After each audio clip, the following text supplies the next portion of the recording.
There's a misunderstanding we carry around when it comes to the word break. We assume breaking happens because of how hard life hits us, a loss, betrayal, failure, shame. But if you really slow it down, it's not the hit that breaks you. It's the tightness you form around it, that mental clenching, that emotional bracing, that desperate attempt to protect yourself. It's not the pain itself. It's the fear of what the pain means. That fear creates stories. And those stories, I'll never get back up. This means I'm not enough. Why does this always happen to me? Those are what truly crush us. They get wrapped around the experience like vines around a wound. And we start bleeding from the story more than the event. You've probably noticed that some people walk through chaos and somehow they don't crumble. It's not that they're tougher or colder. It's that they've learned something rare. The storm doesn't break you unless you hold on to it while it passes. People think being unbreakable means never being hurt. It's the opposite.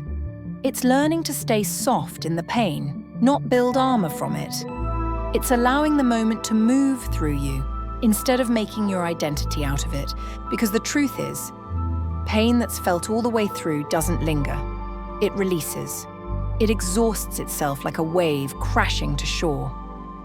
But pain that's denied, that's where things shatter. And the ones who don't break aren't superhuman. They're just done pretending that clenching harder will save them. They've realized something liberating. Freedom comes when you stop fighting the experience and start noticing what it's teaching you. So the next time something threatens to break you, try something radical. Don't resist. Just feel it. Let it move through like a thunderstorm passing over a mountain. You'll find that the mountain never breaks. Only what was never solid in you will. What happens when you don't just survive the hit, but use it to transform your entire way of moving through the world? Because here's something people don't realize. You're not just trying to avoid being broken. You're actually training for something higher.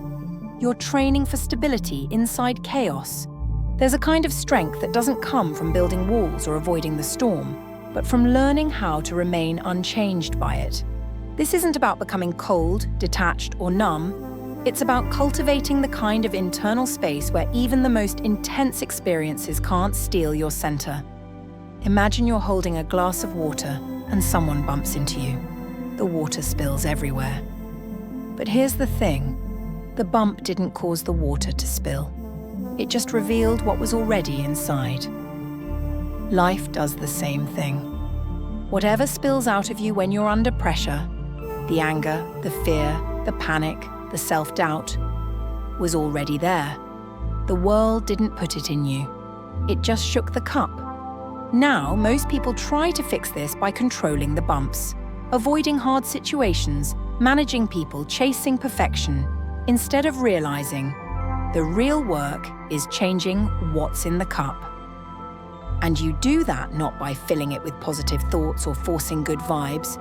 You change it by sitting with what's there without running, by seeing it, naming it, and letting it lose its grip. Once you stop being scared of what's inside you, you become unshakable. Not because life gets easier, but because your relationship with life changes. You're allowed to start small. You don't need to be a master of peace in every area of life. You just need one moment where you stay with yourself instead of abandoning yourself. It could be a silent breath in a tense conversation. It could be a pause before reacting. It could be forgiving yourself when the old story shows up again. That's what builds real strength. Not the absence of pain, but your willingness to stay conscious inside it. And when life sees that, it starts responding to you differently. Not because you're lucky, but because you've become someone who's no longer sending out fear as your signal. You've started becoming the calm inside the storm.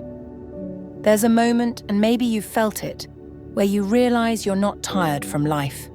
You're tired from reacting to life. Every conversation that sticks with you too long, every glance that makes you question yourself, every situation where you replay the same moment in your head over and over, even though it's already gone. That's not just stress, that's energetic entanglement. And it's the quiet way we drain ourselves daily without even noticing. Most people think strength is about showing up loud, telling the world you're not bothered, putting on confidence like armor. But the real shift, the real power, comes when you don't even need the armor anymore. Because what you used to defend isn't under attack anymore. You stop being on edge. You stop looking over your shoulder. You stop waiting for the next disappointment. Because you've changed the terms, you're no longer negotiating your peace with the world around you. You're no longer saying, "I'll be okay if they treat me better. I'll be calm if nothing goes wrong this week. I'll feel enough if I finally get their approval." That's the setup that always breaks you. But the moment you remove the if, you remove the hook that's been pulling your peace away. So now your power doesn't depend on what's happening. It depends on your ability to watch what's happening without getting lost in it. You're not cold. You're not avoiding life. You're simply not handing out keys to your peace anymore. You still love, but you don't lose yourself doing it. You still show up, but not at the cost of your own presence. That's the kind of strength that's quiet but undeniable. It doesn't need validation. It doesn't need to be loud. And people will feel it, even if they can't explain it. Because when your energy isn't up for grabs anymore, the world doesn't know what to do with you. And that's when you know you've arrived. Not because life got easier, but because you stopped reacting the old way. You're not holding on the same. And nothing holds you the same either. Here's the thing, no one really tells you when you start shifting. The world doesn't always applaud you for healing. In fact, sometimes it gets quieter. People pull away. Old conversations stop making sense. You look around and realize you're not even sure what you're part of anymore. It's disorienting, because the more peace you create, the more chaos you notice. The more you protect your energy, the more obvious it becomes how often it was being drained. And suddenly, you see it. Not just in yourself, but in everyone. The patterns, the projections, the endless chasing, people running on autopilot, trying to win a game they don't remember signing up for. But here's where the shift happens. You stop trying to fix the noise. You stop trying to save people from their own cycles. You stop trying to explain yourself to those who only understand you when you're broken. Because you finally realize you don't need to prove that you're unbothered. You just need to stop giving things the power to bother you. And yes, that's uncomfortable at first. Because ego wants a reaction. It wants the last word. It wants to feel right. It wants to feel validated. But that's the final test. Can you walk away from the fight your ego wants in order to enter the peace your soul needs? This doesn't mean you become passive. It means you become intentional. You stop reacting. You start responding. You stop performing. You start aligning. Instead of asking, "How can I protect my energy today?" you ask, "What if I just stop leaking it in the first place?" And that is the unlock. You don't need more power. You just need to stop giving it away in the wrong places. Now here's your challenge. For the next 24 hours, don't explain yourself to anyone. No defending your mood. No over-explaining your boundaries. No apologizing for the version of you that's simply calm. Just let silence do the talking. It's not about being distant. It's about noticing how much noise disappears when you stop feeding it.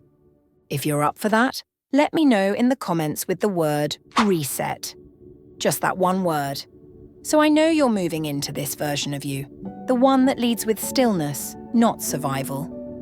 Let this be the start of a new rhythm. You're not here to be understood by everyone. You're here to finally understand yourself and move from there.